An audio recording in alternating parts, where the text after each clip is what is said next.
In this video, you will learn how to implement payroll in Tally. In Tally, when you create a company, by default, payroll options are not enabled. So you need to enable those features first.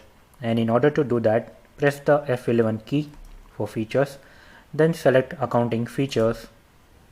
Then navigate to the option maintain payroll and change it to yes and press Ctrl A. So we just enabled payroll features. So if you go back to gateway of Tally, you can see over here we have new options called payroll vouchers, and over here we have payroll info. Besides enabling payroll in Tally, we are required to add payroll statutory information, and in order to do that, press the F11 key and then select the option statutory and taxation and change the following options to yes and press the enter key. Over here you are required to fill up the given details, and the details that you are going to fill up would be provided by the respective departments. For example, the company code for Provident Fund would be allotted by Provident Fund department.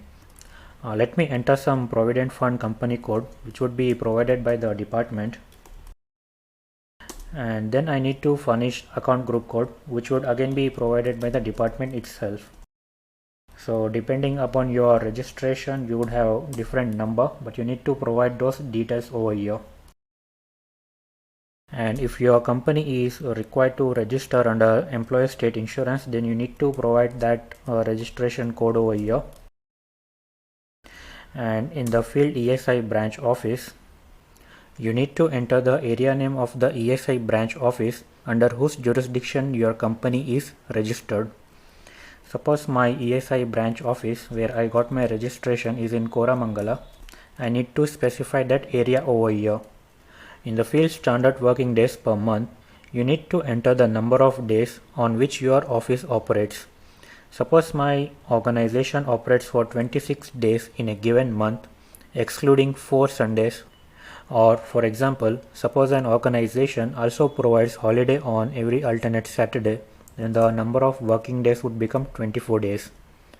And the number of days that you enter would be considered for calculation of daily wages and monthly gross amount for ESI benefits. And if you leave this field blank, then the number of days considered for calculation of ESI would be based on calendar days for a given month. So for the month of January, the number of working days would be taken as 31 days, for February 28 days, and so on. For this example, I will leave it as 26 days and press the enter key. And if the company is registered for National Pension Scheme, then you would be provided with corporate registration number by Central Record Keeping Agency, and you need to specify that number over here, and also specify the corporate branch office number which would be allotted by the department. Press the enter key and specify 10-digit TAN and specify the TAN registration number provided by the department. Now press the enter key and specify the income tax circle or ward where your company is associated, and press the enter key. And for the deductor type, if your organization is a government organization, then specify government. If it is private, specify others.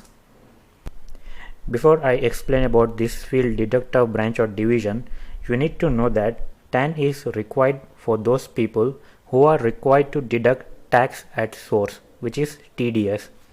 Now in the field deductor branch or division, you need to specify the location of the business which is responsible for TDS processing. When a company applies for TAN, it can apply at organizational level, which means the entire organization will have single TAN number, or if it wishes to, then it can apply at branch level for TAN as well.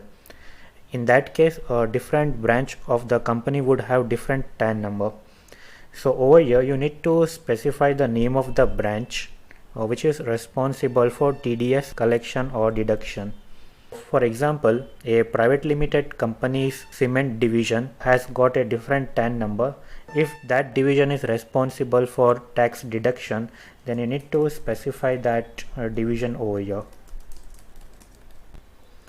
And suppose your company has a different branch, then you just need to specify the location of the area where your branch is located.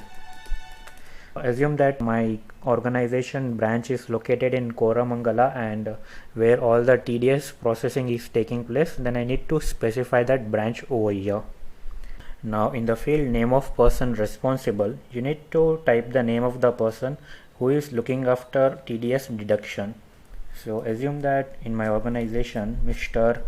Rajesh is looking after TDS deduction, and enter the name of the father of the person who is responsible. So assume it as Ashok Shah, and enter his designation in the organization and specify his PAN number and press Ctrl A to save the details. To summarize this lecture, we first enabled payroll in Tally, and then we enabled payroll statutory information and added these details which would be provided from the department. In the next lecture, I will show you the actual payroll process in Tally.